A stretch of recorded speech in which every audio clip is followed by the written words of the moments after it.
అనే తల్లి ఆవిడంట యేసయ్య గురించి వినంత ఏం చేసిందో తెలుసా? నేను ఆయన వస్త్రపు చెంగు ముట్టుకుంటే నేను బాగుపడతాను అనుకుంది. ఆయనకి ఏ పాస్టర్ గారు బోధించలేదు, ఆవిడ దగ్గరికి వెళ్ళి ఎవరు పెద్ద పెద్ద సాక్ష్యాలు చెప్పలేదు.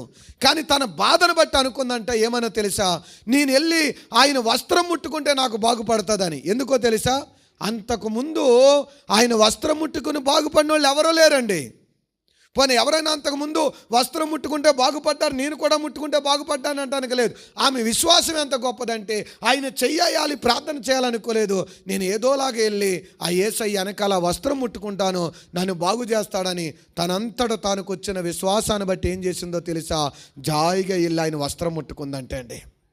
ఆయన వస్త్రం ముట్టుకుంటే వెంటనే ఆమె రక్తధారంట నిలిచిపోయిందంటే అండి. వెంటనే ఆమె రక్తధార నిలిచిపోయింది, ఆ బ్లీడింగ్ అవటం ఆగిపోయింది.